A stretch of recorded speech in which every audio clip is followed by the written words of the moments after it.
বছর বোনাসে 10 লক্ষ টাকা নিয়ে তোমার ওভাবে ভাড়া গাড়িতে আসা উচিত হয়নি মামুনি। তা আমি জানি বাপি, কিন্তু রাস্তার মাঝখানে গাড়িটা খারাপ হয়ে যেতে তাই আমাকে ভাড়ার গাড়িতে করে ওই প্রয়োজনে চাপতে হয়, প্রয়োজনে চাপতে হয়।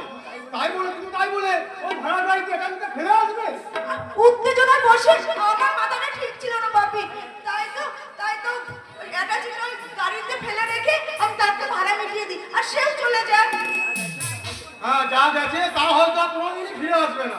তবু তুমি থানায় একটা ডায়েরি করে আরো 10 লক্ষ টাকা তুলে নিয়ে এসো। তাতে হয়তো শ্রমিকদের বোনাসটা মিটবে বাপি, কিন্তু এই অ্যাটাচির ভেতরে পড়ে থাকা দামি পেপারস গুলো তুমি কি তোমার 10 কোটি টাকার বিনিময়েও পূরণ করতে পারবে বাপি? তা আমি জানি মামনি, তা আমি জানি, কিন্তু হাত তুলে বসে থাকলে তো আমাদের চলবে না। কারবারকে সচল রাখতে হলে সবার আগে খুঁজে পেতে হবে আমাদের ওই অ্যাটাচিটা। উফ, হারিয়ে যাও ওই অ্যাটাচিটা। উফ, ওই টাকাগুলো বাদ দিয়ে যদি পেপারস গুলো ফিরে পেতাম বাপি। আরো ভালো হলেও ফিরেও পেতে পারো মামনি। বলা তো যায় না। যদি ওই ট্যাক্সি ড্রাইভার আদর্শবাদী হন, তাহলে সেটা হবে সোনার পাথর বাড়ি স্যার। কারণ সততা, আদর্শ এগুলো ওই ছোট লোক ট্যাক্সি ড্রাইভারদের কাছ থেকে আশা করা যায় না। হ্যাঁ, তা কি করে জানো? কারণ এইসবের জমিদারি তো আপনারাই কিনে রেখেছেন। কথাগুলো কি তুমি আমাকেই বললে সর্বাণী? যেতে দাও বিশাল, যেতে দাও। এই যাই হোক, তুমি অফিস ছেড়ে এই বাড়িতে মা কালীর দিব্যি ভাবতে পারলাম না কাকা। 10 লাখ টাকার কথাটা শুনেই চোখ ফেটে জল বেরোতে পারতো, তাই না কিষান? এই না, এটা রাখো আর চোখের জলটা মুছে ফেলো।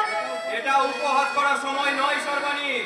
যে কোনো প্রকারেই টাকাটা হ্যাঁ বিশাল, তোমার তো অনেক যোগাযোগ, তুমি একটু চেষ্টা করে দেখো না। ভাবি, তুমিও না ছাগলকে দিচ্ছ, তুমি জম্মারাই করতে না। হোয়াট? আমি ছাগল? তুমি আমাকে এভাবে অপমান করছো? উপযাচক হয়েছে, সম্মান নষ্ট করতে আসে, তার তো এইভাবেই নাক কাটা যায় না বাবু। ওকে, আর আমি নাক গলাবো না। আর ওই ট্যাক্সি ড্রাইভারের বিষয়েও আমি কোনো কথা বলবো না। মা কালীর দিব্যি। আর ওই ট্যাক্সি ড্রাইভারের বিষয়েও আমি কোনো কথা বলতে আসবো না। নমস্কার, ভিতরে আসতে পারি? কিন্তু আপনাকে তো ঠিক চিনতে পারলাম না। হ্যাঁ, বলছি। তার আগে বলুন তো, ওই অতি ভদ্রলোকটি এখানকার কি? আমি সর্বাণী স্টিল প্ল্যান্টের ম্যানেজার বিশাল নাগ। ও, সত্যিই আপনি বিশাল না? তাই ছবলটা ভালোই দিতে পারেন। শুনুন স্যার, আপনার ওই ম্যানেজারের ভাষায় সেই ছোট লোক ট্যাক্সি ড্রাইভার হচ্ছে আমি, যিনি ম্যাডামের ট্যাক্সিটা ফেরত দিতে এসছেন। হ্যাঁ, ধরুন ম্যাডাম। অ্যাটাচিটা ভালো করে দেখে নাও সর্বাণী, সবকিছু ঠিকঠাক আছে কিনা। আরে বলা তো যায় না, ছোট লোকদের লোভের শেষ নেই। যদি কোনো কিছু আর একটা বাজে কথা বললে ঘাট ধাক্কা দিয়ে ব্যবহার করে বাড়ি থেকে দূর করে দেবো। কিন্তু সর্বাণী, মা কালীর দিব্যি, আমি তো তোমার মঙ্গলের জন্য সেইটা আমাকে করতে দিন, বুঝতে পারলে? তাছাড়া আপনি তো একটা কোম্পানির ম্যানেজার হয়ে আপনার দৃষ্টি ভঙ্গিটা আমার শকুনের মতন কেন? আমার মতন গবেটে এটা বোঝা উচিত ছিল যে উনি যদি লোভী হবেন না, তাহলে টাকা ফেরত দিতে আসবেন না। আর আপনার হাতে ফাটাচিটা করলে তো কোনো কথাই ছিল না। তবুও আমি একবার দেখে নিন ম্যাডাম, আপনার কিন্তু ওই অতি বিশ্বাসী একদিন ক্ষতির কারণ হতে পারে। আপনার সততাকে সেই ক্ষতিটাও আমি হাসি মুখে বরণ করে নিতে পারবো। মাফ করবেন ম্যাডাম, গরিব মেহনতি ট্যাক্সি চালক আমি। ভাড়ার ট্যাক্সি চালিয়ে মা ভাইকে সঙ্গে নিয়ে দুঃখের অন্ন সুখ করে খায়। পুরস্কারের লোভ দেখিয়ে আমার নির্লোভ মনটাকে ম্যানেজারের কথা মতো খুন করে দেবেন না। চলি, নমস্কার। চলি বললে এই বাড়ি থেকে চলে যাওয়া যাবে না। এসেছেন নিজের মনে, যাবেন আমার পারমিশনে। যাত্রীরা গায়ের মতো পরিষ্কার, অতিথি নারায়ণ, শুধু মুখে ফিরে গেলে গৃহস্থের অকল্যাণ হবে। তাই বসুন, চা খান, নাম ঠিকানা বলুন, তারপর যাবে। নাম ঠিকানা জেনে তুমি কি করবে? আরে ভগবান, একে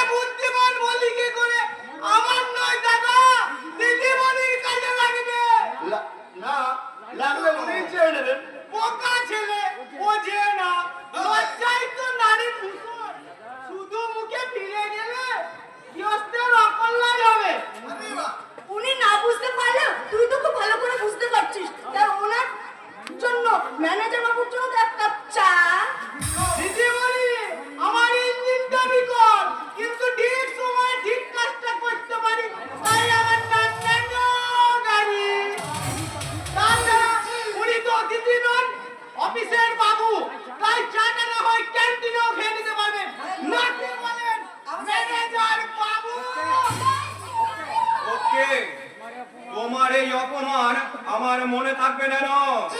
সময় আর সুযোগ পেলে তোমার এই অপমানের জবাব আমি দেবই মা কালীর দিব্যি। তাহলে কি ওদের ম্যানেজার কুসুমে কিছু বুঝতে পারছেন দিদিমণি? দিদিমণি একটা চা না পেয়ে নিজেকে অপমানিত বোধ করে। তবু ওকে তোর কথা বলা উচিত হয়নি কেন? যার হোক, ও আমার বন্ধুর ছেলে, আমার কোম্পানির ম্যানেজার। তার উপর ওর বাবাকে আমি কথা দিয়েছিলাম আমার মামনির সাথে ওর বিয়ে। ওসব পুরনো কথায় মরচে ধরে গেছে বাবু। বর্তমান যুগে আমার দিদির কাছে ময়ূর চাই, ময়ূর পুচ্ছধারী কাক নয়। থাক থাক থাক থাক। হ্যাঁ, এখন তোমার যদি কয়েকটা বন্ধ করি, তুমি ঠিকঠাক জবাব দেবে তো? হ্যাঁ, নিশ্চয়ই দেবো স্যার। হ্যাঁ, বলুন। তোমার নাম কি? তোমার বাড়ি কোথায়? আর বাড়িতে কে কে আছেন? আমার নাম সূর্যকান্ত স্যার। মা আর ভাইদের নিয়ে আমি ডিমুতলার বস্তিতে থাকি। আমি ভাড়া ট্যাক্সি চালাই আর মা বাড়িতে সেলাইয়ের কাজ করে। তাহলে তো তোমাদের বাড়িতে খুবই অভাব দাদা। না ভাই, তাহলে তো স্বভাব নষ্ট হয়ে যেত। এই অবস্থা তো তুমি বলছো বাড়িতে তোমার কোনো অভাব নেই? না স্যার, তার মাথার উপর মমতাময়ীর মায়ের আশীর্বাদ থাকে। তাদের কোনো অভাব যে বর্ষ করতে পারে না। তোমার যত দেখছি, তোমার কথা শুনছি, আমি যত অবাক হয়ে যাচ্ছি। অবাক পরে হবেন বাবু। আপনার দিন একবার বসলে হাজার বসলে আর কোনোদিন ফিরে আসে না। কেন? সূর্যবাবু, আপনি ভাড়ার গাড়ির ভাড়া ছেড়ে দিয়ে আপনি এখানে চাকরি করবেন? দেখুন ম্যাডাম, আমার বিদ্যা বুদ্ধি খুব সামান্য, যা দিয়ে আমি কোনো চাকরি করতে পারবো। সেটা না হয় আমি বুঝবো। আপনি শুধু হ্যাঁ কিংবা না বলুন। ঝুলে পড়ো দাদা, ঝুলে পড়ো। পাশে তো আমি আছি। হয়তো আমার ইঞ্জিনটা বিকল, কিন্তু ঠিক সময়ে ঠিক কাজটা করতে পারি। তাই আমার নাম কেন গাড়ি। মামুনি, তুমি না বলছিলে গোডাউনের হিসাবে কর্মী লেখা দিচ্ছে, তাহলে না হয় সূর্যকে আমাদের স্টোর কিপার হিসাবে রেখে দাও। কিন্তু আমি কি সেই গুরু দায়িত্ব পালন করতে পারবো স্যার? আবার কিন্তু যে সততা দিয়ে আপনি আমাদের কোম্পানির মান সম্মান বাঁচিয়েছেন, সেই সততা দিয়ে এই কোম্পানির মান সম্মান আর আপনার সংসারে শান্তির জীবনকে ফিরিয়ে আনতে পারবেন না সূর্যবাবু? পারবো ম্যাডাম, পারবো। আমি আমার জীবন দিয়ে হলেও আপনার এই বিশ্বাসের মর্যাদা রাখতে আমি পারবো, এ কথা আমি দিলাম।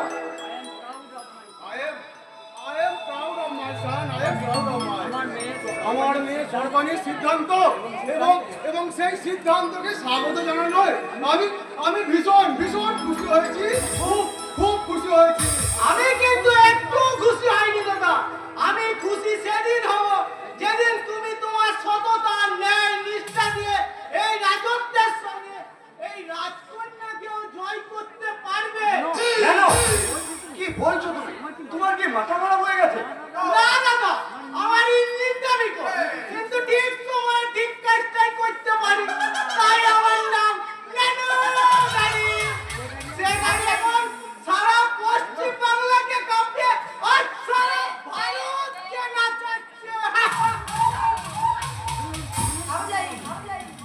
শুনুন সূর্যবাবু, শুনুন।